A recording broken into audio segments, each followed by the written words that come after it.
Ya, selamat malam dia. Malam, Sigit.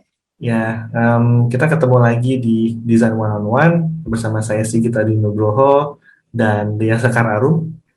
Malam ini kita akan ngobrol lagi seputar hal desain dan UX secara umum, tapi juga kita punya topik khusus buat malam ini.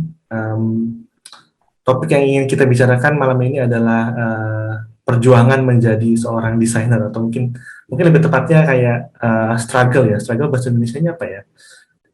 Kesulitan mungkin ya atau mungkin keresahan menjadi seorang desainer gitu. Mungkin backgroundnya ketika saya dulu masih mulai di dunia UX gitu ya, atau menjadi desainer 10 tahun yang lalu mungkin lebih kali. Mungkin ada juga perasaan minder gitu atau mungkin ya istilah kerennya sekarang mungkin imposter syndrome gitu. Mm, mm, mm. Melihat apa namanya tuh mereka yang lebih sukses gitu atau mungkin udah mapan gitu. Tapi dulu bedanya mungkin dulu belum banyak yang terjun di dunia UX, jadinya kiblatnya mungkin banyak ke luar gitu dan belum banyak orang yang mungkin lebih tinggi atau lebih sukses gitu ya. Bukan merasa dirinya paling sukses, cuman mungkin karena memang eh, belum banyak orang yang atau belum banyak desainer yang berkecimpung di dunia UX dan belum banyak juga startup dan perusahaan gitu. Tapi kalau sekarang mungkin lebih banyak perusahaan lebih mapan juga maturity-nya di organisasi atau di company maksud saya. Um, Terus banyak banyak banget desainer yang mulai masuk gitu dari apa namanya dari mungkin pivot karir dari dunia yang berbeda atau mungkin bahkan mulai karirnya sebagai desainer UX gitu dan kita juga lihat banyak banget senior-senior yang udah mungkin naik pangkat atau mungkin udah punya pengalaman yang lebih bagus gitu, exposure yang lebih luas mungkin di luar negeri juga.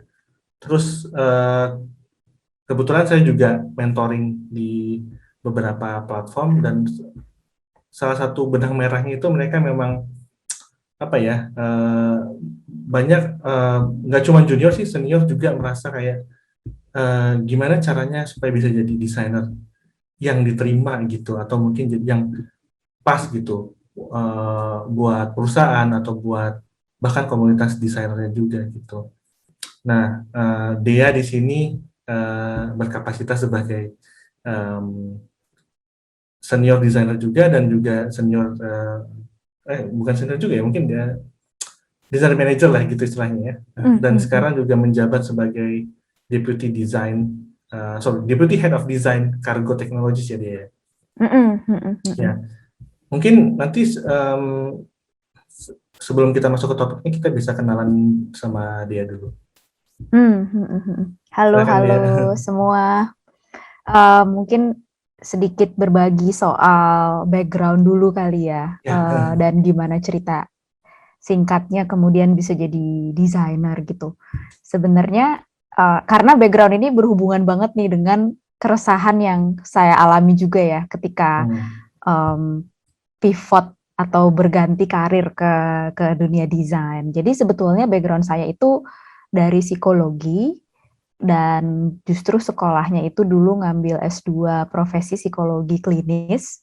Jadi sebenarnya awalnya itu kerjanya sebagai psikolog klinis yang Hmm. praktek gitu, menangani klien, masalah-masalah psikologis gitu. Nah, Hmm.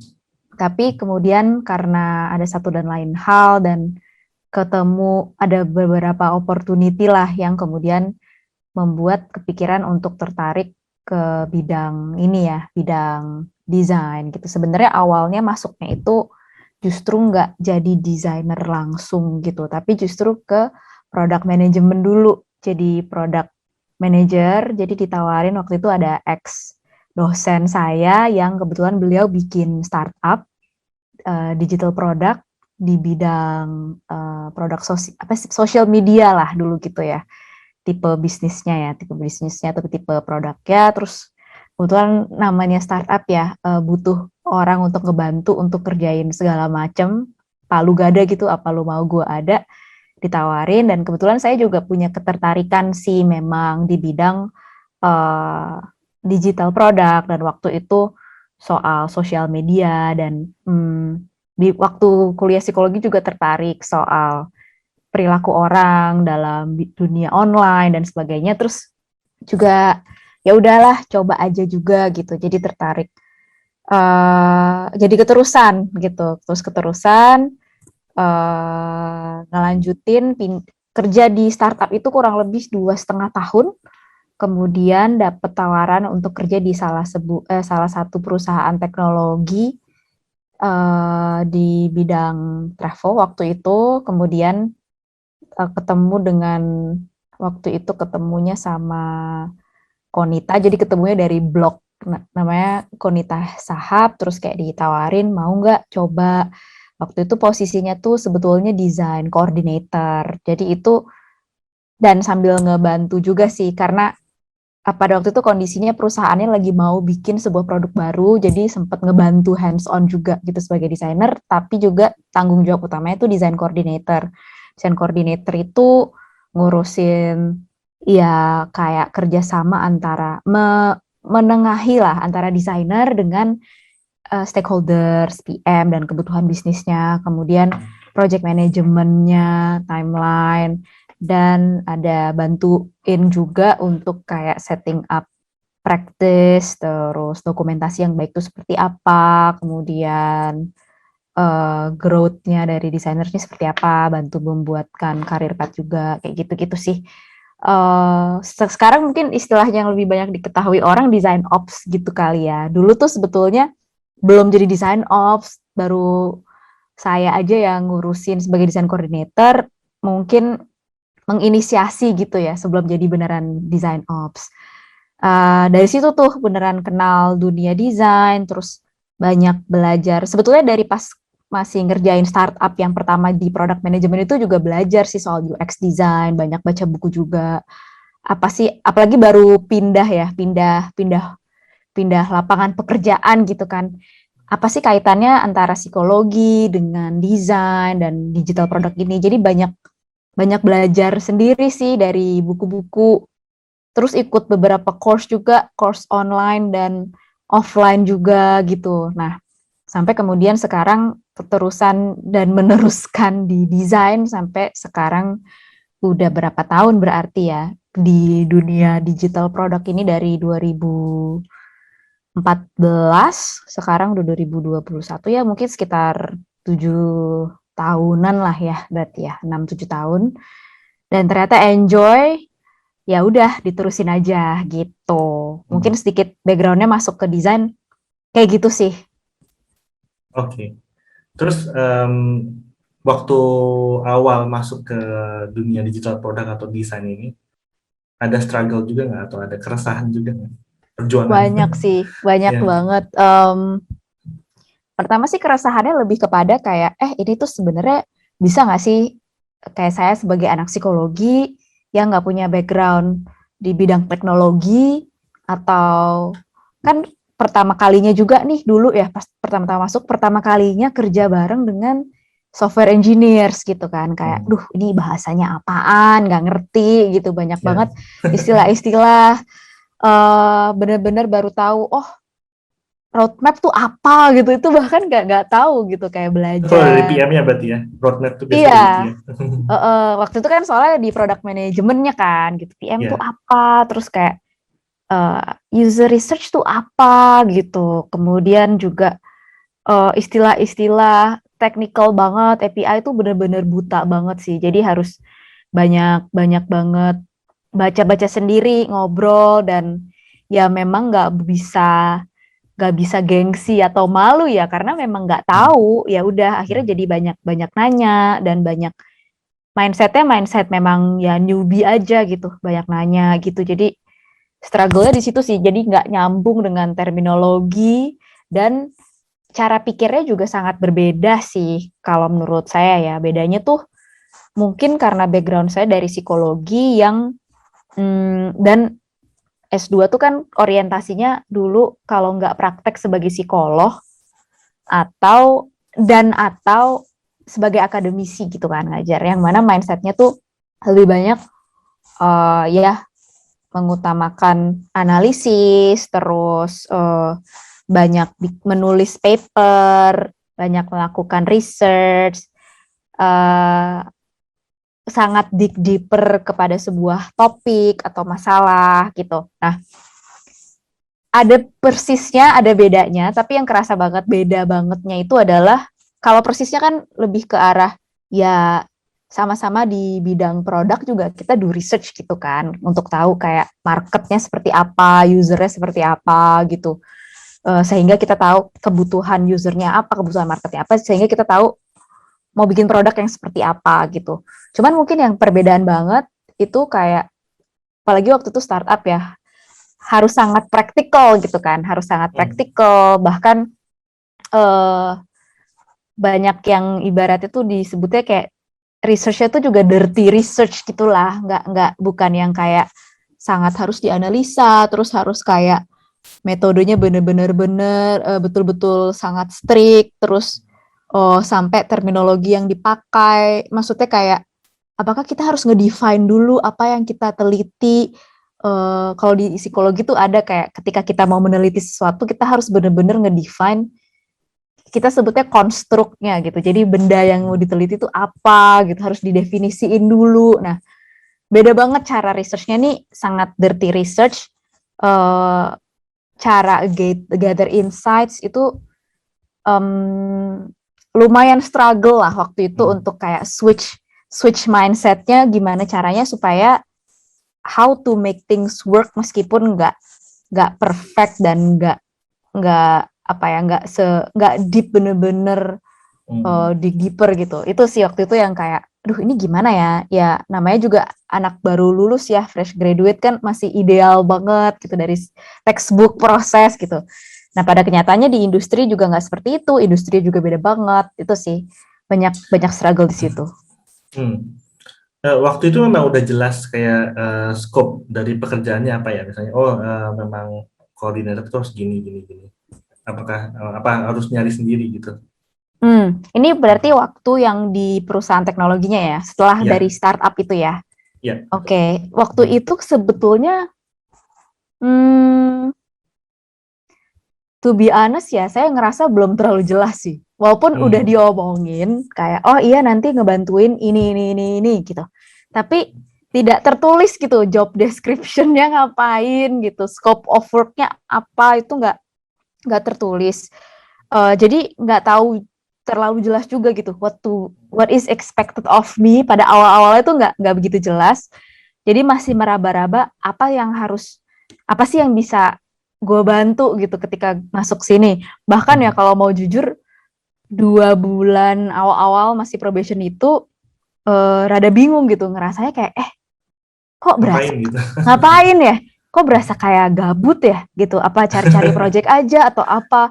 Nah terus itu juga kerefleksi pada waktu di probation feedbacknya gitu, kayak kereflek ini si Dea kerjaannya banyak tapi kok Deanya kayak diem-diem aja gitu. Tapi sayanya sendiri juga ngerasa sebenarnya yang di-expect apa sih gitu. Terus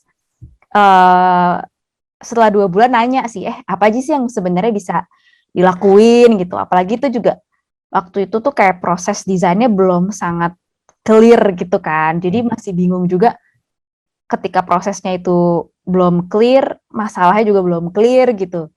Ya akhirnya nanya gitu ke yang nge-hire, ini sebenarnya gue di-expect ngapain sih? Terus jadi isinya lebih banyak ngobrol sama banyak orang sih untuk figuring out masalah yang sekarang tuh apa, kebingungannya apa yang bisa gue bantu gitu. Jadi banyak-banyak nanya, banyak-banyak ngobrol again ya, banyak-banyak nanya juga gitu, menavigasi ini kerjaannya ngapain, kerjaannya dulu dan bahkan organisasinya gitu sih.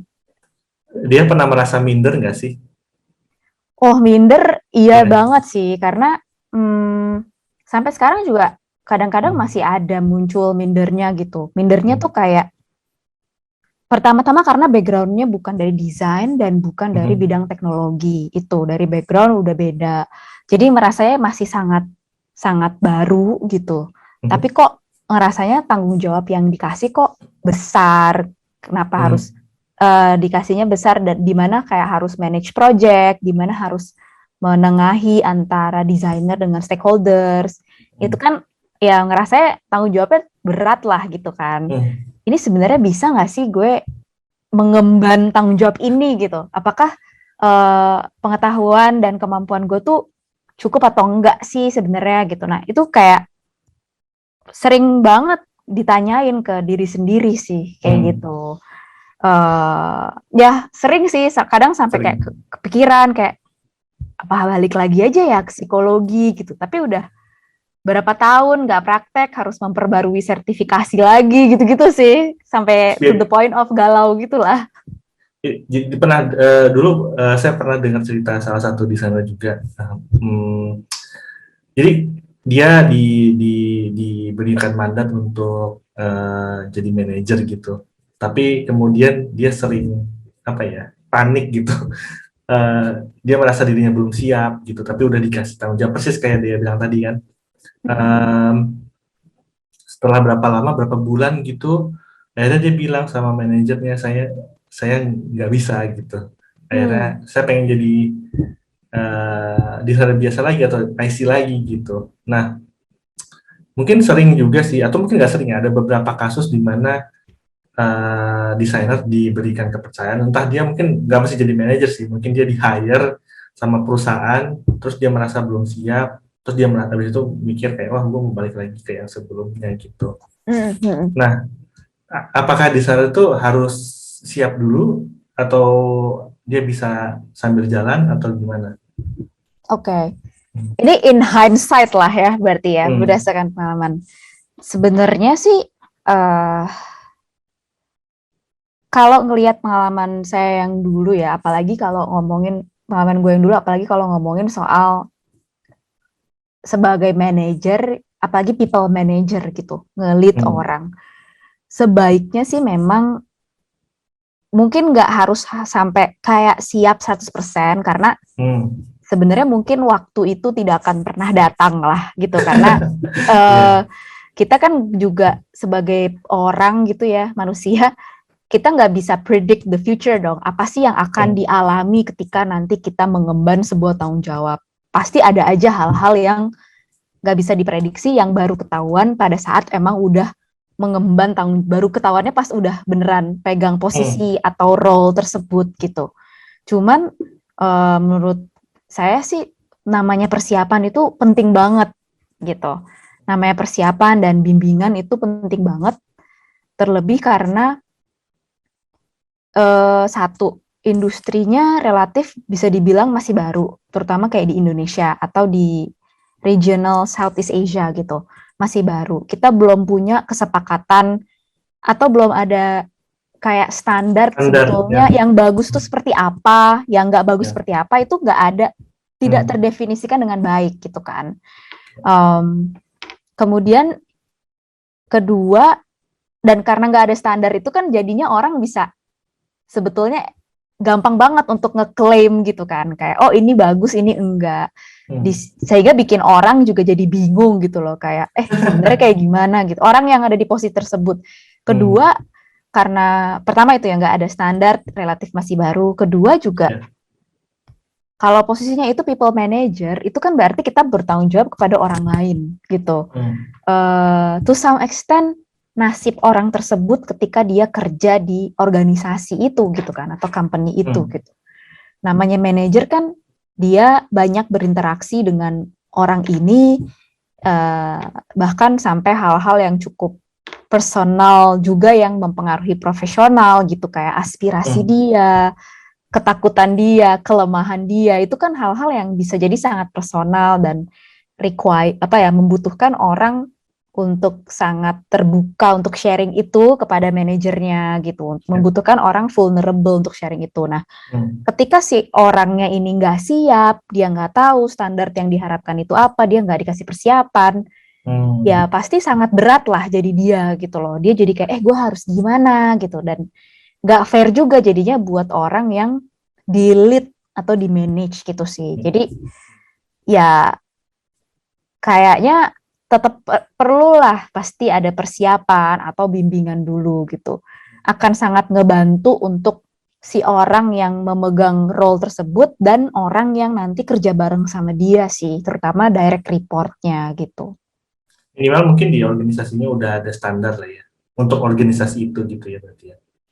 Harapannya gitu, cuman kan kadang ada Hmm. organisasi juga yang masih kecil atau masih bertumbuh, yang mereka juga masih membentuk standar tersebut dan mereka organisasinya mengharapkan orang ini yang menjadi manajer bisa membantu membentuk standar tersebut gitu kan. Nah, yang Tapi kayak gitu-gitu manajernya tuh, belum siap juga gitu. iya, nah itu kayak Ya, tricky. Ada kondisi kayak gitu juga gitu yang ya, ya karena saking mudanya industri ini ya, di kita gitu loh, gitu sih. ya.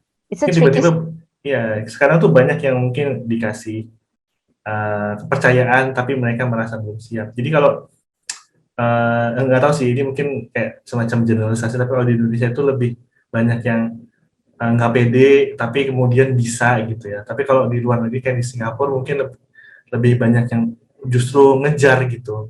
Aduh saya pengen jadi ini gini. Jadi kayaknya kalau di Indonesia itu banyak opportunity-nya untuk berpotensi menjadi sukses gitu. Cuman mungkin banyak yang masih merasa minder gitu ya. Sepertinya gitu. Nah ini mau nanya juga kalau kan dia pernah jadi manager, people manager gitu. What is the biggest anxiety gitu? Apa yang menjadi kekhawatiran terbesar uh, desainer-desainer yang dia pernah manage? Oh, Kalau maksudnya dari merekanya ya. Berarti ya bukan dari mereka ya, bukan dari sayanya ya. ya dari mereka ya, dari desainer-desainer kan kita mau membantu apa ya desainer-desainer yang mungkin punya apa ya keresahan gitu. Hmm. Eh, sebenarnya banyak yang keresahannya itu lebih kepada ini. Ada beberapa sih. Ada yang tema-tema yang muncul tuh kayak ya pasti apakah pekerjaan yang mereka hasilkan itu sebetulnya ada impact-nya atau enggak sih gitu sebenarnya buat organisasinya. Ini udah cukup memberikan impact atau belum gitu. Jadi merasa cukup impactful atau enggak kerjaannya. Terus kedua terkait dengan cara menyampaikan kerjaannya itu sendiri gitu. Apakah kadang masih suka meskipun udah beberapa kali presentasi masih merasa kurang bagus, kurang meyakinkan kayak gitu. Terus kadang juga bingung sebenarnya ini apakah terutama mungkin kalau yang di maksudnya posisi-posisi yang lebih senior gitu ya kayak sebenarnya beneran udah bisa atau belum sih di level ini gitu. Ada nggak sih hal-hal yang gue miss gitu misalnya, tapi ternyata lu lihat tapi gue miss gitu. Ada sih hal-hal seperti itu gitu. Jadi Maksudnya mau naik jabatan gitu ya? Iya, mau Level naik gitu ya? jabatan, gitu. Banyak kecemasan-kecemasan yang kayak dalam hal keseharian sih gitu. Kayak apakah yang gue deliver itu udah good enough atau belum sih? Nah kayak gitu-gitulah. Banyak sih yang keseharian tapi kayak kecil-kecil tapi kayak numpuk gitu. Terus apalagi juga terkait role gitu. Gue tuh sebenarnya cocok gak sih di role ini gitu. Apakah gue lebih cocok di role kan ada beberapa tipe desainer gitu ya. Apakah gue lebih cocok di role yang itu gitu misalnya. Hal-hal kayak gitu sih yang sebetulnya saya kayak sebagai manajernya juga kadang-kadang merasakan hal yang sama gitu kan. Tapi Gitu nggak bisa kadang-kadang ikut gitu. curhat gitu ya? Iya gitu. Ntar malah membuat makin bingung gitu sih. Iya. Terus biasanya respon dia gimana? Respon sebenarnya respon yang ini kayak yang kayak gue pelajarin untuk diri gue sendiri juga sih akhirnya gitu ketika ada kecemasan-kecemasan gitu. Pertama kita kayak punya kecemasan soal apakah kita tuh good enough apa enggak gitu. Gimana cara membedakan kecemasan atau perasaan kurang bagusnya itu beneran justified atau valid atau ini tuh impostor syndrome gitu. Bedainnya gimana sih gitu. Sebetulnya ya maksudnya kan impostor syndrome kan kita ngerasa kita nggak mampu di posisi tersebut atau di role tersebut, Padahal sebenarnya mampu gitu. Tapi kan dalam hidup memang ada kondisi di mana emang kita belum mampu gitu kan. Nah, yang kecemasannya atau perasaan tidak mampunya tuh memang valid gitu. Itu harus diterima dong kalau emang kita belum mampu. Nah, tapi cara ngebedainnya gimana gitu kan? Yang gua rasa paling gampang gitu ya, ya udah minta feedback aja gitu, sama yang kerja bareng gitu. Tanyain hal-hal yang kita merasa gelisah soal itu gitu. Kayak misalnya kita merasa gelisah soal apakah desain yang kita deliver itu udah cukup baik atau belum, udah ada impact-nya atau enggak gitu. Ya minta feedback kepada orang yang kita rasa lebih senior atau orang yang mendapatkan manfaat dari pekerjaan kita. Tapi kalau bisa juga cari orang yang memang bisa dipercaya ya gitu. Maksudnya yang dia tuh nggak punya kepentingan terhadap kita dan bisa dipercaya, dan kita juga percaya dia tuh bakal omonginnya jujur gitu, bukan yang di sugarcoat atau dipermanis gitu. Nah, pertama-tama ya saya ngerasa nanya feedback itu ngaruh banget sih. Nanya feedback tuh nggak perlu nunggu performance review, nggak perlu nunggu 6 bulan sekali, bisa kapanpun, setiap kali habis presentasi, habis deliver something, langsung minta feedback. Jadi beneran langsung sekaligus calibration gitu sih. Nanya feedbacknya gimana contohnya? Ya menurut lu kerjaan gue gimana gitu ya? Cuman sesantai itu juga bisa ya? Bisa banget kayak sama peers atau senior atau sama manajer atau sama stakeholders yang kerja bareng gitu. Tadi menurut lo presentasi gue gimana? Apa yang udah bagus? Apa yang gue masih perlu improve kayak gitu? Atau pas kita habis ngedesain itu bisa di-share.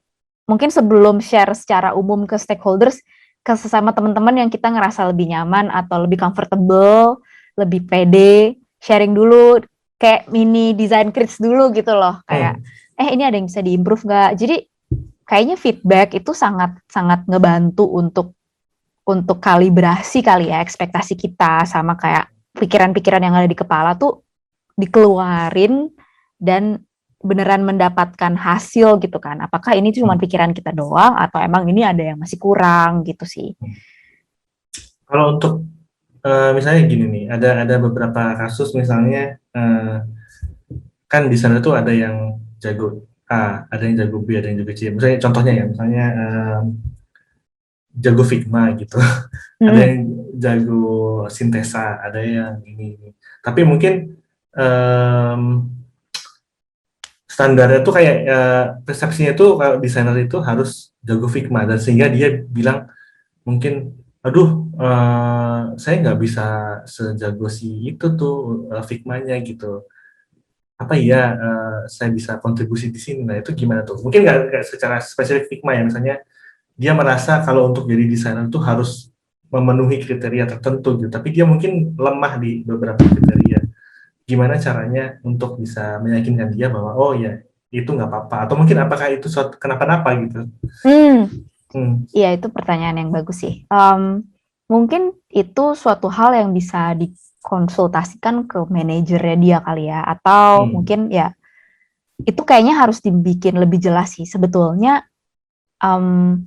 Apa sih yang di-expect dari role ini di level ini gitu.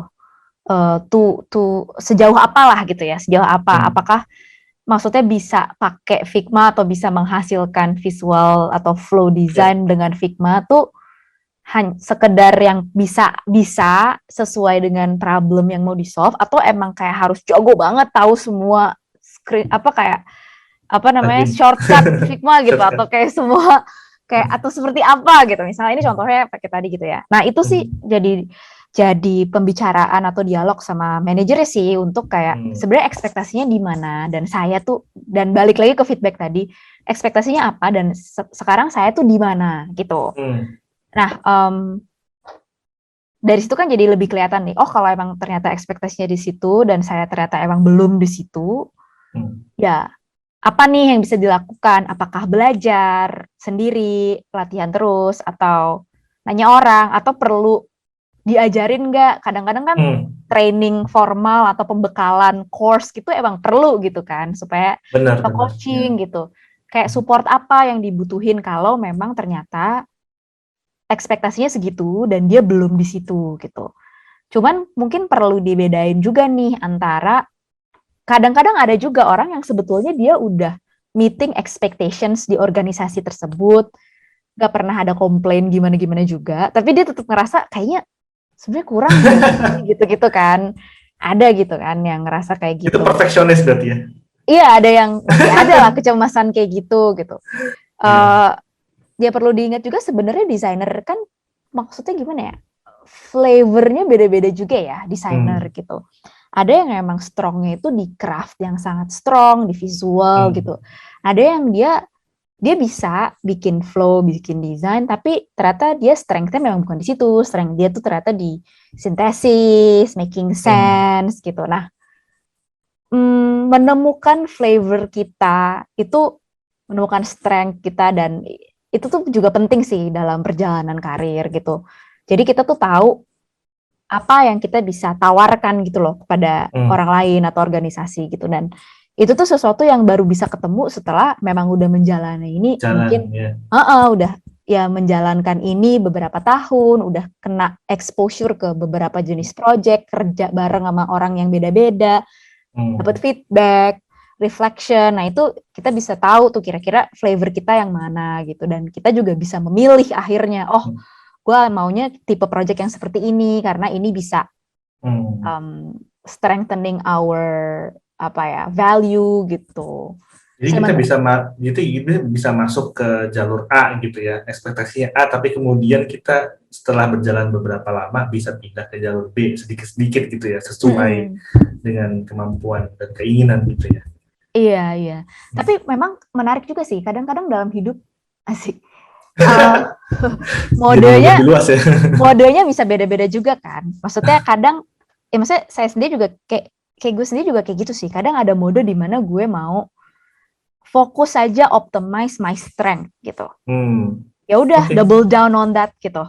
Tapi ntar mungkin 2 tahun lagi atau setelah udah setahun, kadang tiba-tiba ganti tema gitu. Pengen, gue mau latihan my weakness, memperbaiki gitu. Ya it's okay juga gitu. Cuman kayaknya yang penting dalam diri kita itu adalah memilih gitu untuk fokus. Dari mungkin bulan ini sampai 6 bulan ke depan temanya double down my strength. Sedangkan 6 bulan kemudiannya improving my weakness gitu. Yang penting kitanya mesti clear kita maunya apa dan fokus. Kalau nggak clear, campur semua, itu nggak jadi apa-apa gitu. Jadi setengah-setengah, sayang. Berarti tuh butuh manajer yang suportif banget untuk dengerin ya? Iya, dan open ya untuk ngomongin itu, beneran jujur, beneran kasih candid feedback, dan kitanya juga ya mau reflect dan emang jujur gitu bahwa saya ngerasanya kurang di sini, bener atau enggak, dan saya ngerasanya punya kelebihan di sini, bener apa enggak. Kadang-kadang kan kita yang nggak berani menerima itu gitu kan, nggak berani menerima kejujuran apa sih ya gitu deh. Iya, sering juga sih saya dengerin kalau ada beberapa desainer yang mungkin nggak dapat support dari manajernya atau dari teammate-nya ya, salah satu biasanya ya. Ya kalau misalnya nggak ada support dari semuanya, mungkin itu tanda untuk cabut dari organisasi dari tempat itu. Ya, cuman gimana menghadapi misalnya manajer yang nggak support, nggak mau dengerin paling nggak, atau misalnya ada yang bilang juga, aduh teammate saya nggak support karena mereka lebih ngerasa saya tuh hanya eksekusi aja, nggak mau dengerin kayak gimana gitu. Itu gimana ya buat desainer? Wah, itu pertanyaannya agak susah tuh, berat. Mungkin dari kayak memperbaiki motivasi diri dulu atau gimana? Mungkin kayak bertanya atau mungkin bertanya ke diri sendiri ya. Maksudnya kayak kenapa ya kira-kira kok mereka kayaknya nggak suportif gitu. Maksudnya kadang-kadang bisa juga bentuk supportnya dengan yang saya harapkan, mereka udah suportif, cuman bentuk supportnya beda dengan apa yang saya butuhkan pada saat ini. Itu bisa juga gitu kan. Nah, butuh alignment aja nih. Gue tuh bukan butuh dikasih saran atau di micromanage, tapi gue cuma butuh lu dengerin aja misalnya. Jadi ya Hmm. mungkin perlu alignment lagi, Dikomunikasikan ya. komunikasikan sih. Hmm. Pertama itu, nah kalau ternyata emang kok kayaknya nggak ketemu juga ya, udah dikomunikasikan gitu. Hmm. Bisa dicoba juga dengan apakah memungkinkan mencari support dari tempat lain, dari organisasi yang sama gitu. Misalnya kalau nggak cocok sama senior yang ini, sama yang itu bisa atau enggak gitu kan. Nah, tapi kalau ternyata udah coba berbagai macam hal dan belajar sendiri itu rasanya tetap kurang, nggak connect, kalau saya pribadi sih, mendingan cari tempat lain sih. Oke. Maksudnya Ya setelah itu udah berbagai macam ya. iya, itu belum tentu. Ya maksudnya nggak nyalain siapa-siapa ya. Mungkin memang nggak cocok gitu ya. Betul, siapa tahu Ya. memang nggak Hmm. cocok. Dan lagi pula gimana ya, namanya kerja kan, ya of course kita kerja mencari penghidupan, itu kan hygiene Hmm. ya, nyari Ya. gaji atau apa. Tapi kita kan spend waktu lama banget di kerjaan kita ya. Kayaknya kok agak sayang kalau misalnya kita nggak mendapatkan pengembangan diri gitu loh rasanya ya. Oke. Ini ada dua topik lagi mungkin bisa kita bahas sampai selesai. Yang berikutnya tuh rejection. Hmm, Salah satu tema yang sering muncul di mentoring itu biasanya ya saya takut di reject, saya takut mencoba, saya takut apa ya ketika apply atau mungkin bahkan ngomong aja gitu, udah di dalam mau ngomong mau mengutarakan masalah gitu takut ya mungkin mentahin gitu. Nah itu hmm, gimana ya? hmm. Ya memang rejection itu apa ya, painful gitu ya, painful Hmm. dan membuat kita jadi ngerasa helpless gitu ya. Cuman kalau dari pengalaman saya tuh, kayak pengalaman gue tuh ngerasa sebenarnya kadang-kadang kita terlalu anticipate hal yang belum tentu kejadiannya kayak gitu, gitu. Hmm. Karena Overthinking ya? overthinking ya, maksudnya overthinking terlalu banyak antisipasi padahal kayak belum tentu gitu sih. Hmm. Ketika udah dicoba ternyata ya di reject tapi it's not that bad gitu. Hmm. Terus ya akhirnya gimana ya? Mungkin caranya ngelatih mentalnya supaya nggak bener, soalnya itu rasanya deg-degan banget kan, belum Ya, nyoba aja tuh udah deg-degan karena kita anticipating something bad will happen gitu. ya, Kadang-kadang deg-degannya itu lebih buruk rasanya dibandingkan penolakannya itu sendiri gitu loh, ya. karena kita anticipationnya itu.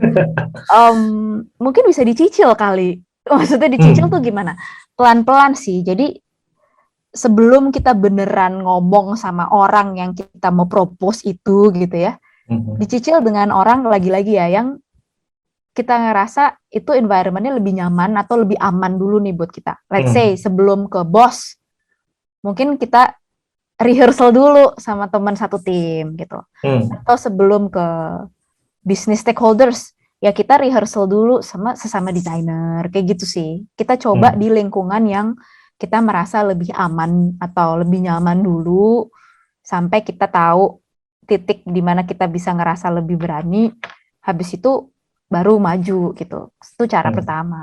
Cara keduanya ya, kadang-kadang ada tipe orang yang emang harus di-confront gitu sih dengan cara mengatasi pikiran kayak itu dengan di-confront. Confront tuh maksudnya gini, emang kalau lo ditanya aja gitu, emang kalau lo di Hmm. reject kenapa sih gitu? What's the worst thing that can happen to you gitu? Hmm. Will you lose your job gitu? Will people kayak think of you as apa gitu? Apakah lu Hmm. bakal kelihatan bodoh atau orang Hmm. nggak mau temenan lagi sama lu akan dikucilkan? Mungkin kayak 99% jawabannya ya enggak juga gitu kan. Ya. Ya itu sih dikonfront dengan the worst scenario-nya emang apa kalau gagal atau reject gitu sih. Hmm. Termasuk kalau lagi ngelamar kerja ya, misalnya, Lamar kerja wah juga. nge-reject, di-reject, waduh gue udah apply di 5 gitu, mungkin semuanya di-reject gitu, terus akhirnya, aduh gue nyerah nih gitu. Ya capek karena ada apa ya, beban mentalnya kan capek ya kayak gitu, udah Ya. usaha Hmm. spend waktu gitu, wajar sih ada rasa capek dan Hmm. merasanya kayak sebenarnya gue bisa apa enggak sih gitu. Kalau misalnya kita lagi ngerasa kayak gitu sih, take a pause aja sih. Ya udah break dulu. Mungkin nggak usah apply dulu, nggak apa-apa.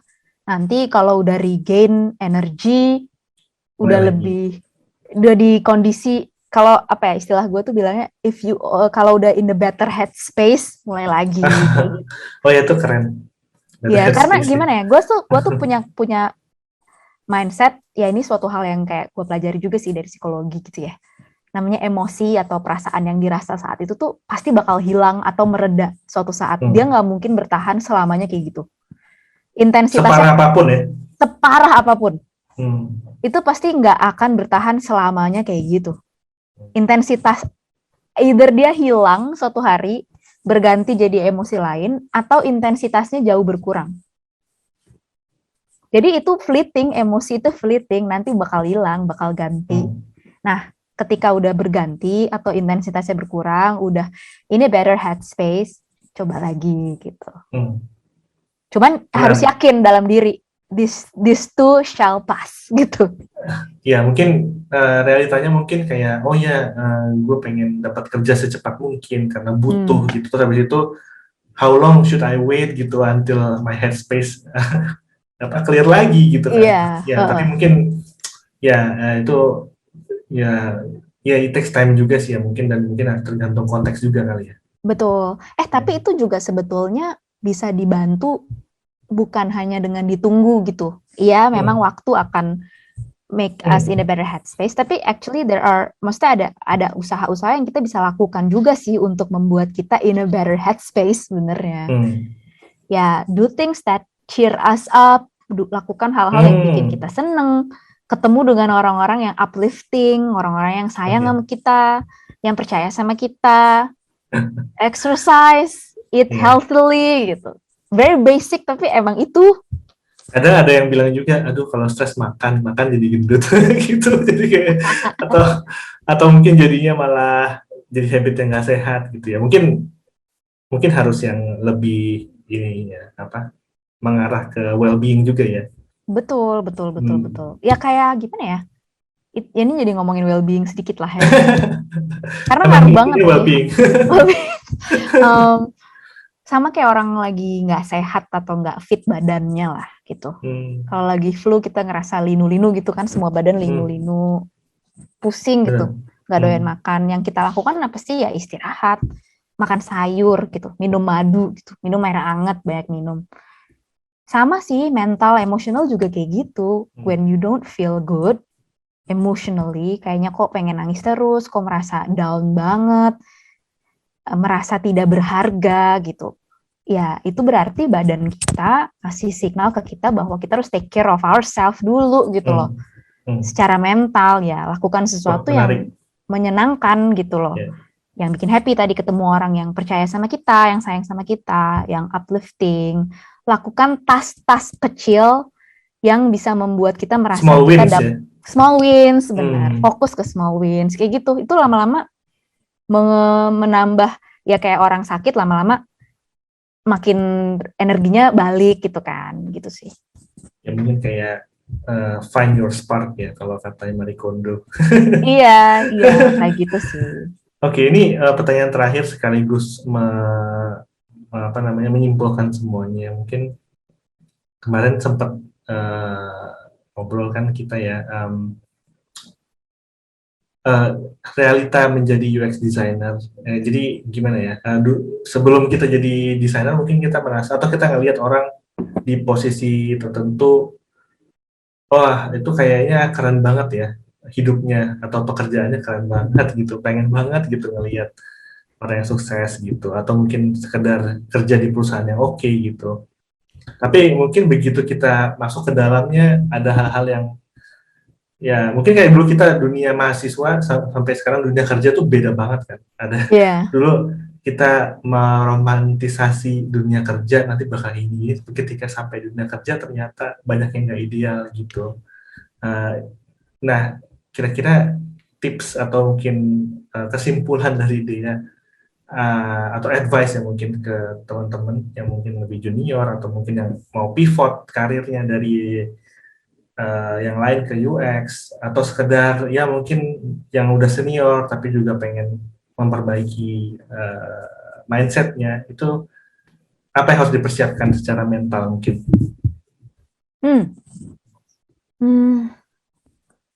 Pertama-tama sih kayak gue ngerasa being hopeful itu bagus sih. Maksudnya ya hope itu kan yang menggerakkan kita gitu untuk maju ke depan. Kalau kita ya hopeful tuh tadi ya kayak oh nanti ketika kerja oh this sounds cool, I can do this, I can do that. Ya. Itu kan harapan. Nah, itu yang membuat kita tetap maju ke depan. So being hopeful is good. Dipertahankan gitu. Tapi yang menurut gue juga penting adalah stay open minded sih gitu. Jadi maksudnya stay open minded tuh gimana? Open minded itu bukan cuma kepada hal-hal yang menyenangkan atau hal-hal yang seru, tapi juga hal-hal yang tidak menyenangkan.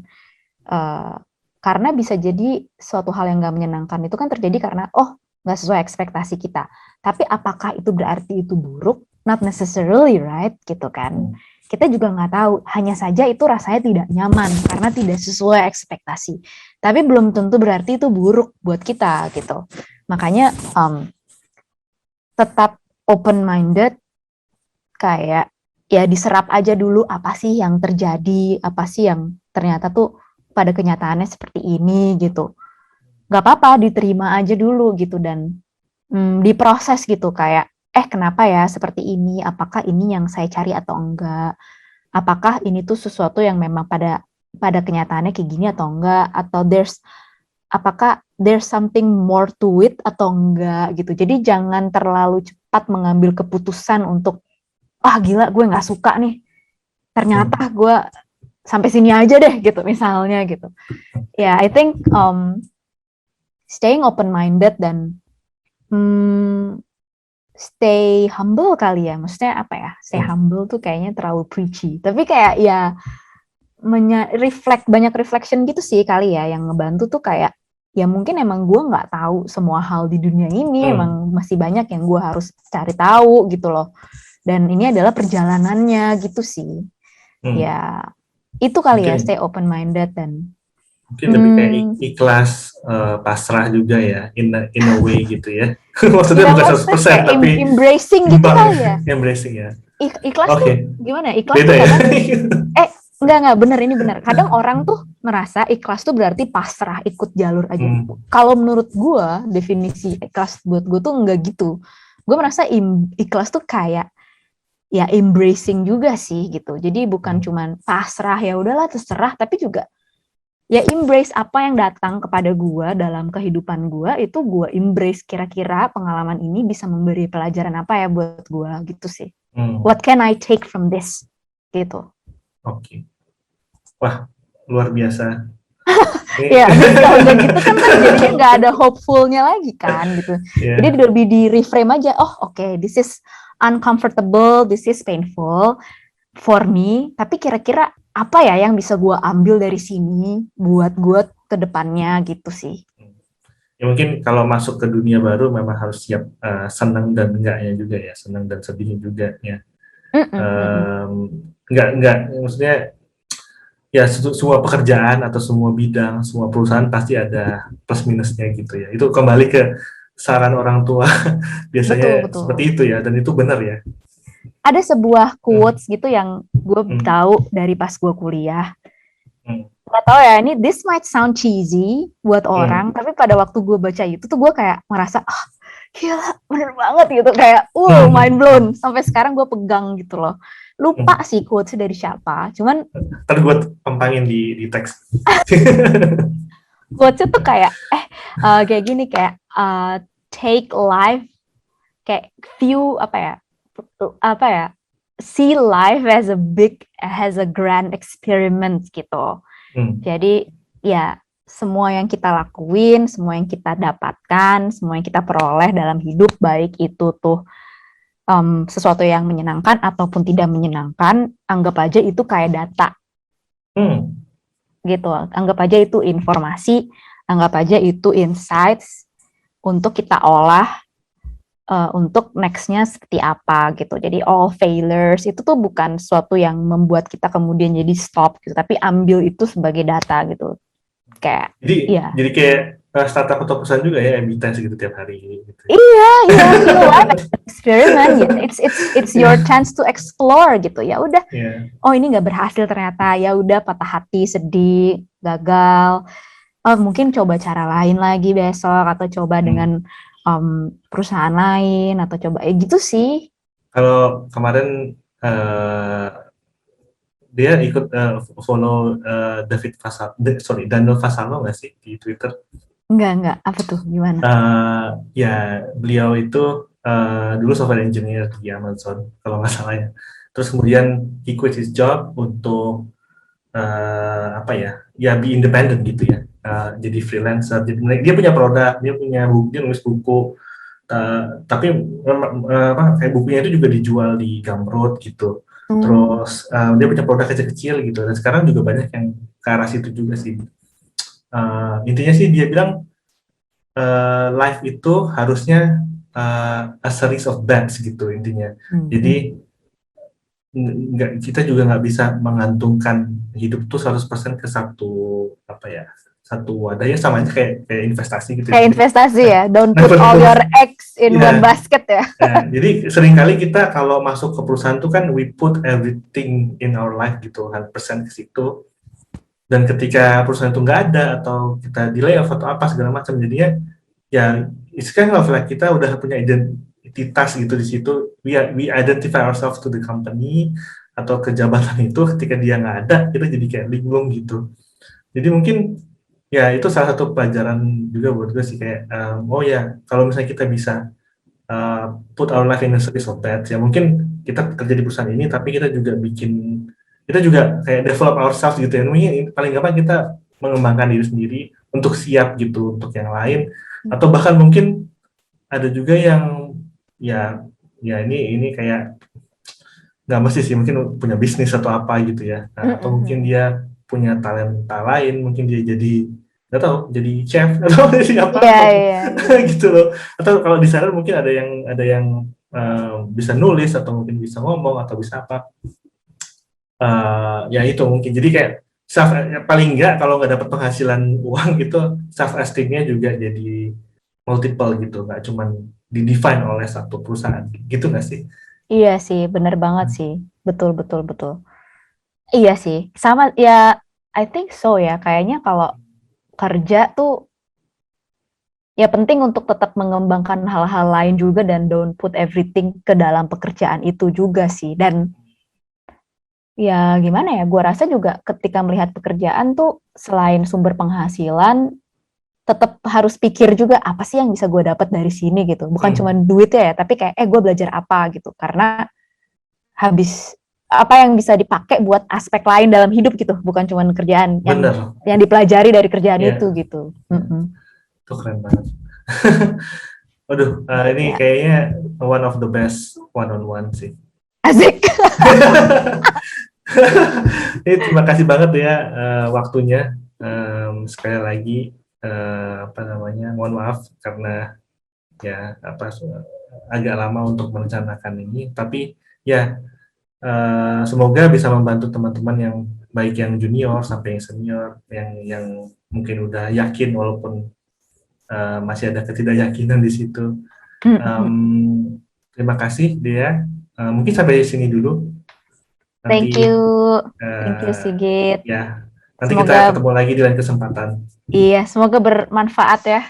Tadi pembicaraan ngawang-ngawang ya. Ya, ngawang-ngawang. Semoga ngawang-ngawangnya berguna. Oke, thank you. Ya. Terima kasih Dea. Selamat malam ya Dea. Malam-malam. Bye. Bye.